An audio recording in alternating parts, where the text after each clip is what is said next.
శ్రీ సత్యసాయి జిల్లాలో నిర్వహిస్తున్న mega parent teacher meeting లో మంత్రి లోకేష్ తో కలిసి పాల్గొన్నారు చంద్రబాబు. ఈ సందర్భంగా కొంతమంది పేరెంట్స్ టీచర్స్ తో సమావేశమైన చంద్రబాబు పిల్లల చదువుల తీరుపై అడిగి తెలుసుకున్నారు. విద్యార్థులతో ముచ్చటించి వారి భవిష్యత్ ప్రణాళికలను అడిగి తెలుసుకున్నారు. చదువులో బాగా రాణించి ఉన్నత ఉద్యోగాలను సంపాదించాలని వారికి నిర్దేశించారు. హోటల్ మేనేజ్మెంట్ లో గ్లోబల్ కెరీర్ ప్లాన్ చేస్తున్నారా?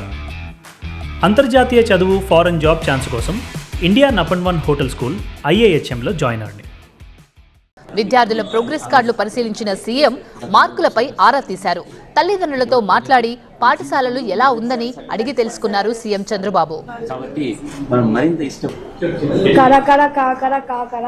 కరుకు కరుకు కర కారకర కర కిరి కిరి కిరి కిర కక కురరి కర రక కర కొర కొర కొరకే. తల్లిదండ్రులతో ముచ్చటించిన అనంతరం తరగతికి వెళ్లారు సీఎం. కాసేపు టీచర్ గా మారి విద్యార్థులకు పాఠాలు చెప్పారు. వనరులు అనే సబ్జెక్ట్ పై క్లాస్ చెప్పారు. మంత్రి నారా లోకేష్ విద్యార్థులతో కలిసి పాఠాలు విన్నారు. అనంతరం విద్యార్థులకు ప్రశ్నలు వేసి సమాధానాలు రాబట్టారు. పేరెంట్ టీచర్ మీటింగ్ అనేది ఇంతవరకు కార్పొరేట్ స్కూళ్లకు మాత్రమే పరిమితమైన ప్రక్రియ. దీన్ని ఇప్పుడు గవర్నమెంట్ స్కూళ్లలో కూడా అప్లై చేస్తోంది కూటమి ప్రభుత్వం. గత ఏడాది డిసెంబర్ 7న మెగా PTM తొలి ప్రయత్నం చేశారు. అది విజయవంతమైంది. అదే ఉత్సాహంతో రెండో ఏడాది నిర్వహిస్తోంది. వీటిలో ప్రతి ఒక్క దానికి ఉపయోగం ఉంటుంది అనింది ఎవరు? మోనా చెప్పింది. అందుకే అవి ముఖ్యమైనవి.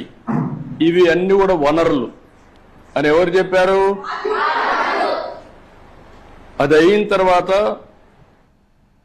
అనంతరం విద్యార్థులతో కలిసి మధ్యాహ్న భోజనం చేశారు సీఎం చంద్రబాబు, మంత్రి లోకేష్. భోజనం ఎలా ఉందని విద్యార్థులని ఆరా తీశారు. రోజు ఇదే రకంగా భోజనం పెడుతున్నారా, లేక మేం వచ్చామని ఈ రకమైన భోజనం పెడుతున్నారా అని విద్యార్థుల్ని అడిగి తెలుసుకున్నారు సీఎం.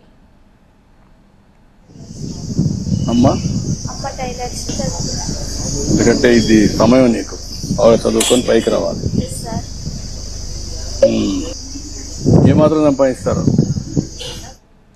తల్లిదండ్రులు పిల్లల చదువుపై దృష్టి సారించాలన్నారు ఏపీ సీఎం చంద్రబాబు, మంత్రి లోకేష్. ఏరి కోరి విద్యాశాఖను ఎంచుకున్నారు. వాళ్ల బాగోగులు చూడాల్సిన బాధ్యత విద్యాశాఖ మంత్రిగా ఉందని చెప్పారు.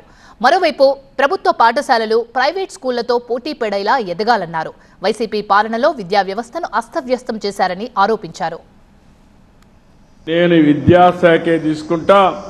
దీనివల్ల పిల్లల భవిష్యత్తు బాగా చేసే అవకాశం నాకు వస్తుందని ఏరి కోరి మనస్ఫూర్తిగా డిపార్ట్మెంట్ ఎంపిక చేసుకున్న వ్యక్తి లోకేష్.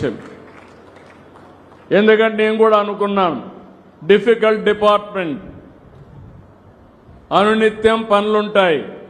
కానీ అతనికి ఉండే స్టాన్ఫోర్డ్ వరకు చదువుకున్నాడు కాబట్టి ఆయన చూస్తే ప్రతి ఒక్కరూ మేము కూడా చదువుకొని పైకి రావాలనే కోరిక కలుగుతుంది. దాన్ని ప్రేరేపించే విధంగా కార్యక్రమాలు చేయమని చెప్పి కూడా ఆయనకి చెప్పా. ఒక నెల్లూరు ఒక స్కూల్ అయితే నో వేకెన్సీ బోర్డు పెట్టారు. అందరూ అయిపోయింది, ఫుల్ మంచి క్వాలిటీ ఇస్తా ఉంటే అందరూ అక్కడికి వెళ్తే వాళ్ళు క్లియర్గా పెట్టుకుని ఇంకా నో కాలేజ్ స్టూడెంట్ మొత్తం వేకెన్సీ అని మొత్తం చేసే పరిస్థితికి వచ్చారు. ప్రతి ఒక్క స్కూల్ కూడా ప్రైవేట్ స్కూల్స్తో పోటీ పడాలి, నాణ్యమైన విద్య ఇవ్వాలి. అవసరమైతే మళ్లీ పిల్లలందరూ మన స్కూళ్లకు రావాలి. ఒకసారి డ్రగ్స్కి అలవాటు పడితే చాలా ప్రమాదం. ఆ విషయం మీరు గుర్తుపెట్టుకోవాలి.